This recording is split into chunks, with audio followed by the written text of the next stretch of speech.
وزیر زراعت ہیں وہ کہتے ہیں کہ کاشتکار کوئی ہولڈ کر لیں ان کو تھوڑا عرصہ، ہم کمپنسیٹ کر لیں گے، خرید لیں گے. دیکھیں میں آپ کو عرض کروں، آپ کا چھوٹا فارمر ہے زیادہ، کاشتکار کے پاس ہولڈنگ کی پوزیشن نہیں ہے، کاشتکار ہولڈ نہیں کر سکتا، اس کے پاس پیسے نہیں، اس نے آڑتی کہ کسی نے کسی کے پیسے دینے ہیں.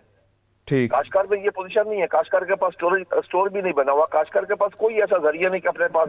اچھا خالد صاحب مجھے ایک اور بات بتائیے گا کہ پر ایکڑ گندم کی پیداوار کے اوپر یعنی اس کی جو کاشتکاری سے یا بوائی اس کو کہتے ہیں نا جی شروع سے جو ہوتی ہے، ایک کاشتکار کا پر ایکڑ خرچہ کتنا آتا ہے؟ میں آپ کو عرض کروں جی، ہم نے فی من خرچہ لگایا جس کی زمین اپنی ہے جی، ذاتی جی ٹھیک ہے جی، اس کا خرچہ ہے کوئی 33-34 روپے جس کی اپنی زمین ہے. جو زمین ٹھیکے پہ لے کے کاشتکار ہے اس کا تو خرچہ بھی جو ہے نا وہ تقریباً 4000 کے لگ بھگ اس کا خرچہ بڑھ رہا ہے، کاسٹ آف پروڈکشن بڑھ رہی ہے جی، ٹھیکے بڑھ گیا پر ایکڑ. میں آپ کو عرض کروں کہ ہماری کاسٹ آف پروڈکشن بہت بڑھ چکی ہے. یہ آپ نے جو خرچہ بتایا ہے یہ پر ایکڑ ہے جی، پر من ہے یا پر ایکڑ ہے؟ پر من میں بتا، پر من. ٹھیک ہے جی جی فی من ٹھیک پیداوار حساب سے جو ریٹ دیا ہے حکومت نے 3900 روپیہ. اب دیکھیں نا ہماری ہر چیز مہنگی ہوگی، اس کے باوجود ہمارا ریٹ وہی ہے جو پچھلے سال 3900 تھا، اس سال بھی وہی ریٹ آیا ہمارا. ٹھیک، یہ کوئی طریقہ نہیں بنتا جی. ہمیں کاشتکار کو کیوں مارنا چاہتے ہیں؟ کاشتکار آپ کی فوڈ سیکورٹی کا ضامن ہے. چلیں آپ کا بہت شکریہ. آپ اگر ہمارے ساتھ ہی رہیں تو ذوالفقار مہتو صاحب سے ہم پوچھتے ہیں. ایک تو میں چونکہ یہ میرا سبجیکٹ نہیں تھا تو وہ مجھے کسی نے بتایا تھا یہ 50,000 جو ہے وہ آلموسٹ پر ایکڑ خرچہ آتا ہے. نہیں 50,000 تو کم بتایا انہوں نے، یہ کوئی اس سال کوئی خرچہ جو ہے وہ 80,000 روپے 80,000 پر ایکڑ ہے، پر ایکڑ خرچہ ہے. اور پر ایکڑ میں سے کتنے من گندم نکلتی ہے؟ 45 من کی ایوریج نکالی ہے. ابھی تو پاکستان کے اندر اور پنجاب کے اندر ایسے فارمرز بھی خالد صاحب جانتے ہیں جو 70 من بھی لیتے ہیں، لیکن ہم نے بیچ میں یعنی گورنمنٹ کا یہ بیرومیٹر ہے کہ 45 من آئی ہوگی جی. ٹھیک ہے، اس سے کم کے بھی ہیں، برانی ایریا میں جائیں گے جس سے کم والے بھی ملیں گے. صحیح. اچھا خالد صاحب نے 2 باتیں کی. ہاں اسی بات پہ میں نے نا ایک کیئر ٹیکر وزیر سے ابھی تھوڑے دن پہلے بات کی کہ میں نے کہا یار آپ نے گندم امپورٹ کیوں کر لی؟ ٹھیک.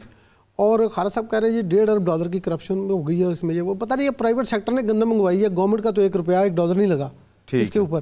اب پرائیویٹ سیکٹر نے کہیں کرپشن کر لی ہے آپس میں تو کر لی ہوگی، نمبر 1. اور یہ انہوں نے کہا کہ میں نے کہا آپ نے یہ کیوں کیا؟ ان کا شاید اشارہ کک بیکس کی طرف نہ ہو. کون سی کک بیک؟ باہر سے گندم آئی ہے، باہر سے گندم آئی ہے، بیچیں گے کس کو؟ تو بیچنی انہوں نے فارمر. اب دیکھیں نا فیڈرل منسٹر کیا کہہ رہا ہے سابق، اس نے کہا کہ یار کاشتکار کے 6 کروڑ کا انہوں نے کہا کہ نقصان ہو گیا ہے، تو 19 کروڑ شہری پاپولیشن کا نقصان ہو جائے وہ کسی کے کھاتے میں نہیں ہے. یعنی ان کو آٹا 200 روپے کلو ملے، 210 روپے کلو ملے، ان کا کوئی والی وارث نہیں ہے. ٹھیک ہے. میری اسمبلی میں اگر 80% کاشتکار بیٹھے ہیں، کسان بیٹھے ہیں، میں چھوٹے فارمر کے ساتھ ہوں، 6 ایکڑ والے سے گورنمنٹ 100% پرچیز کرے، بلکہ 6 ایکڑ نہیں 12.5 ایکڑ والے سے کرے. اور لیکن یار یہ جو فیوڈل ہیں 20,000 فیوڈل پاکستان کے اندر ہے، 1,000 ارب روپے کی کنٹریبیوشن ہے GDP میں، اور 3 ارب روپے پورے پاکستان میں انکم ٹیکس ہے. یعنی یہ کوئی میچ نہیں کرتی نا بات. یہ صرف کسان کا فیشن جو ہے نا یہ اب چھوڑنا پڑے گا. شہری علاقوں کی پاپولیشن پاکستانی نہیں ہے.